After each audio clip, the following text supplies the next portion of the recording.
চেষ্টা করছি, ওটা মানে অন হচ্ছিল না। হ্যাঁ বাবা, প্রণাম। প্রণাম। আচ্ছা, আমি তো যে জিজ্ঞাসাটা আপনার চরণে রাখবো ভেবেছিলাম, খানিকটা উত্তর এখন আপনার আলোচনাতেই পেয়ে গেলাম। তাও আমি একটু জিজ্ঞাসা করছি আরকি। দুটি কথা আমি একটু বলবো। একটা প্রথমটা হচ্ছে,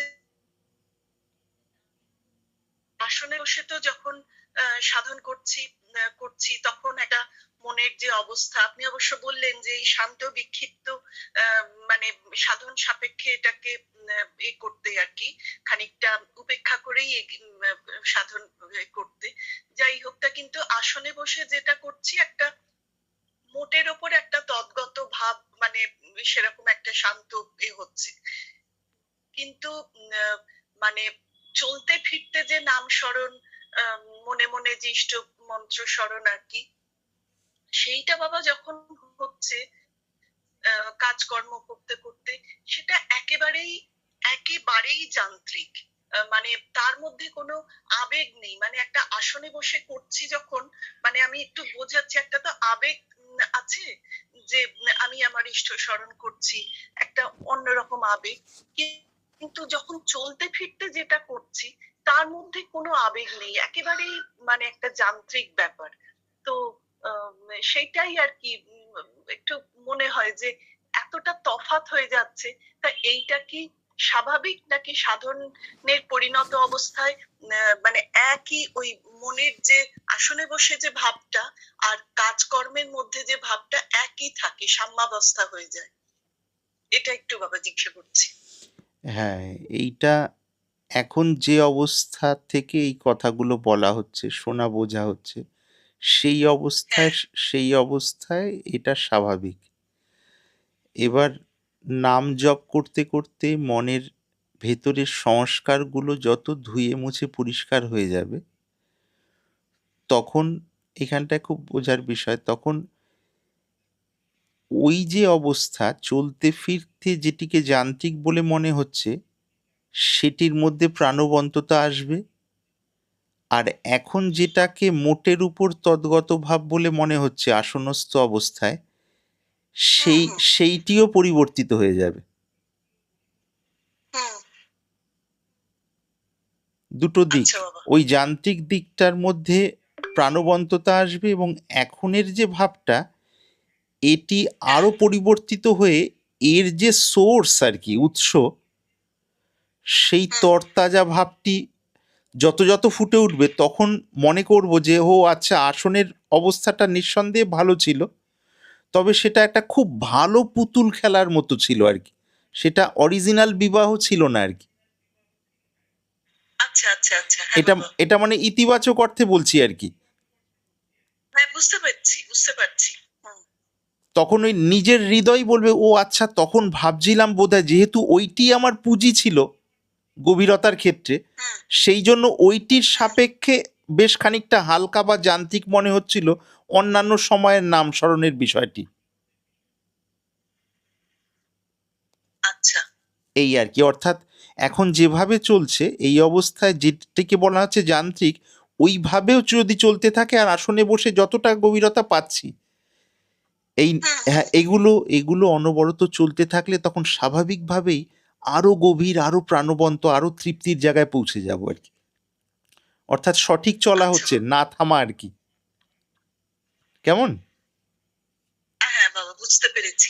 হ্যাঁ। আরেকটি কথা বলছি যে এটা আমি আপনার অন্য ভিডিওতেও দেখেছি, যে নাম স্মরণ করতে করতে ভেতরের যে রাগ দেশের কথা আপনি বলেন, মানে ভেতরের যে আবিলতা আর কি, ওটাও দূরীভূত হয়ে যায়।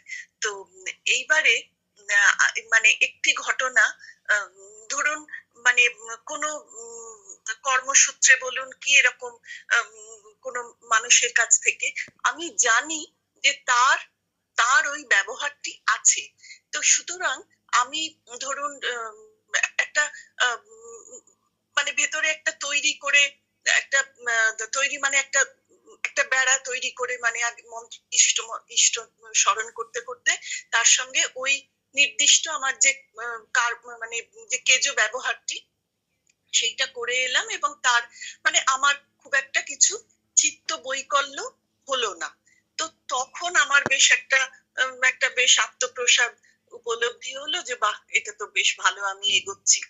অদ্ভুত ভাবে এমন মানে তার ধরুন অল্প সময়ের মধ্যেই অপ্রত্যাশিত পরিস্থিতিতে অপ্রত্যাশিত মানুষের কাছ থেকে এমন কিছু ধরুন একটা ব্যবহার পেলাম কি তখন একেবারে সে বিমূঢ় হয়ে যাওয়া, আর ভেতরের এই যে একটা অহংকার যে আমার একটা এই আছে সেই আছে আমার সঙ্গে এইরকম, মানে এই যে এক্সপেকটেশনটা বাবা, এটাও কি ওই নাম স্মরণ করতে করতেই যাবে? এটা খুব কষ্টদায়ক বাবা, এই যে মানুষের কাছ থেকে মানে একটা ইনস্ট্যান্ট রিয়াকশন হলো, তখন আমি আমার